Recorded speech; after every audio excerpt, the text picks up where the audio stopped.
des fitna, la porte de la corruption va s'ouvrir. Notre professeur Hazrat Maulana Yusuf nous enseigne une sagesse de la part d'Allah subhanahu wa ta'ala. Il dit que le prophète d'Allah sallallahu alayhi wa sallam, pour prouver sa prophétie, Allah avait mis un sceau de la prophétie entre ses deux épaules avec toutes les divergences que nous connaissons exactement. Comment était ce sceau? Où était-il passé exactement? Donc toujours est-il qu'à l'unanimité, dans son dos, il avait un sceau prouvant sa prophétie. Mais lorsque le prophète d'Allah sallallahu alayhi wa sallam devait inviter les autres rois et les autres peuples vers la religion de l'islam, il n'était plus possible au prophète d'Allah de prouver sa prophétie en montrant son dos, car ces rois étaient dans un autre pays et le prophète d'Allah sallallahu alayhi wa sallam était à Madina Munawwara. C'est donc pour cela qu'en remplacement du sceau naturel qui était sur son dos, le prophète sallallahu alayhi wa sallam, il a fait construire, il a fait fabriquer une bague dans laquelle était gravée la preuve de sa prophétie. Et nous avons tous déjà dû voir comment était disposé ce sceau du prophète d'Allah sallallahu alayhi wa sallam. Tout en haut par respect était écrit Allah, ensuite dessous était écrit Rasoul et au-dessous était écrit Muhammad. Et en lisant de bas en haut, nous voyons Muhammad Rasulullah, lettre venant de Muhammad, prophète d'Allah sallallahu alayhi wa sallam. Donc nous avons tous déjà certainement vu une imitation de ce sceau, une réplique de ce sceau. Donc c'est ce que le prophète sallallahu alayhi wa sallam il avait fait fabriquer.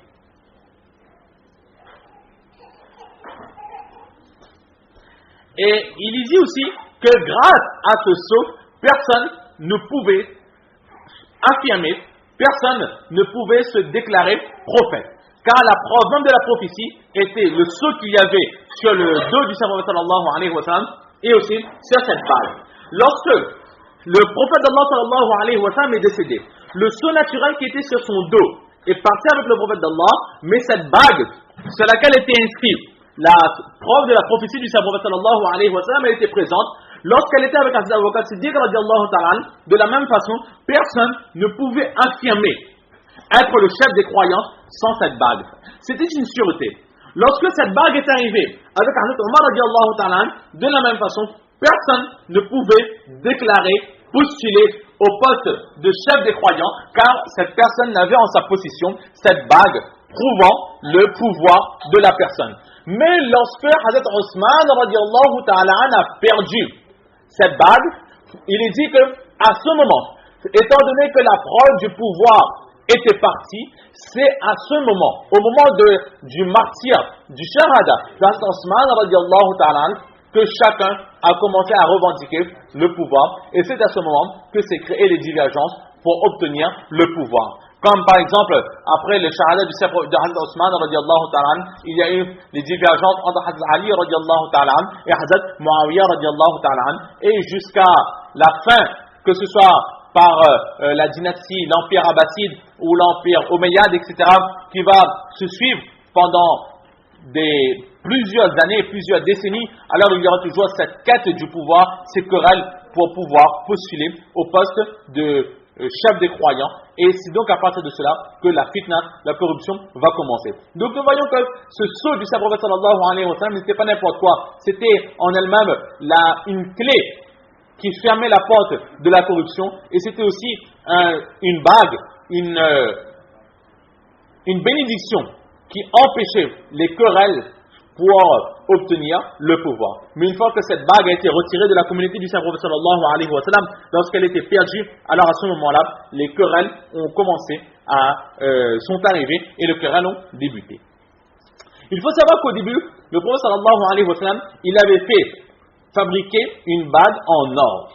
Les compagnons radiallahu ta'ala anhum ajma'in ont eux aussi imité le prophète d'Allah sallallahu alayhi wa sallam et ont fait faire pour eux aussi des bagues en or. Mais le prophète sallallahu alayhi wa sallam n'a pas apprécié cela, et il faut dire aussi, il faut savoir que l'or est interdit pour l'homme. Le prophète sallallahu alayhi wa sallam a jeté sa bague, il a fait construire une autre bague en argent.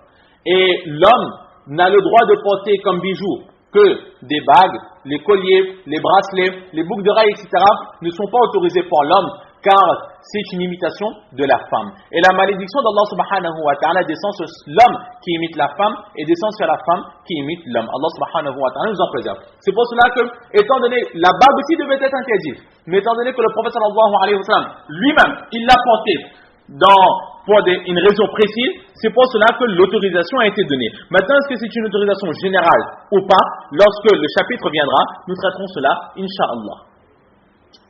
Et Mufti Abdurrahim Al-Khoury rahmatullah alayh, il écrit dans son livre de Fatawa que pour l'homme, il n'y a que la bague en argent qui est autorisée. Et dans sa fatwa, il écrit que la femme aussi n'a pas le droit de mettre des bagues en toc, des bagues en cuivre, des bagues en fer, etc. Au niveau des bagues, elle ne pourra que l'argent et l'or. Les autres bijoux, elle peut se permettre. Les bracelets, les colliers, les boucles d'oreilles, etc. Elle a le droit d'utiliser la matière qu'elle veut. Mais au niveau des bagues, certains juristes ont effectivement écrit que la femme n'a pas le droit de porter des bagues comme on dit, en toc, en cuivre ou en d'autres métaux. Seul l'argent et l'or sont autorisés pour la femme. Donc, il a été l'enseignement que nous voyons dans ce hadith, où nous voyons très clairement que donc, lorsqu'il y a quelque chose sur lequel est écrit ou gravé le nom d'Allah subhanahu wa ta'ala, nous n'avons pas le droit d'entrer avec aux toilettes. Maintenant, nous arrivons sur une parole de Imam Abu Daoud rahmatullah alayh. Alors, pour bien comprendre, il faudra être très concentré. Imam Abu Daoud rahmatullah alayh dit que ce hadith que nous venons devant est un hadith rejeté, refusé. Imam Abu Daoud rahmatullah alayh, qu'est-ce qu'il nous dit? Que ce hadith n'a aucune valeur. Ce hadith est plus que faible. Ce hadith n'a pas lieu d'être accepté. Pourquoi? Il dit que le hadith original qui doit être accepté est un hadith qui est rapporté par Ibn Jurayj. Nous avons mis en couleur. Si on peut bien voir les deux, nous regardons d'abord le hadith que nous avons vu précédemment. Nous voyons Ibn Jurayj.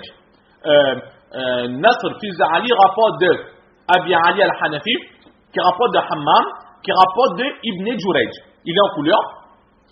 Et nous partons directement sur ce que Abu Daoud il a dit, et nous voyons Innama yu'rafu an Ibn Jurayj. Donc des deux côtés nous avons Ibn Jurayj. Ensuite, nous avons en haut Zohri. Ibn Jurayj qui rapporte de qui? Qui rapporte de Zohri. Et en bas, dans Qala Abu Daoud, il y a Ibn Jurayj qui lui rapporte de qui? De Ziyad fils de Sa'd. Donc là, il y a Ziyad ibn Sa'd qu'en haut il n'y en a pas. Et Ziyad ibn Sa'd il rapporte de qui? Il rapporte de Zohri, qu'il y a en haut. Donc ce que nous voulons faire comprendre, c'est que dans le hadith du précédent que nous avons vu, entre Ibn Jurayj et Zohri, il n'y a aucun intermédiaire.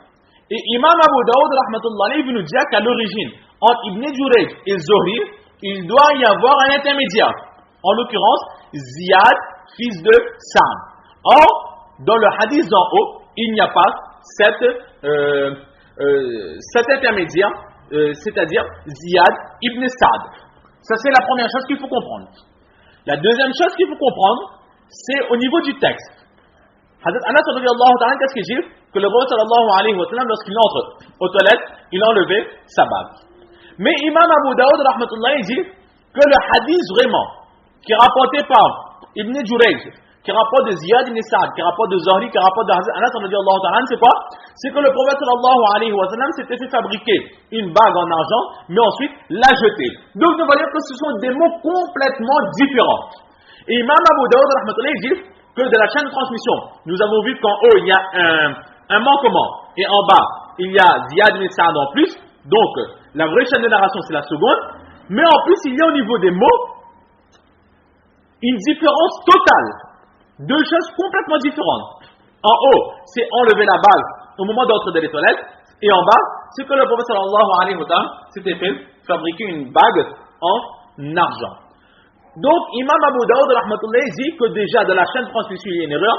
Et dans le rapport du hadith des mots, il y a une très très grosse erreur, une erreur flagrante. Et Imam Abu Daoud rahmatullah dit, d'où vient cette erreur? cette erreur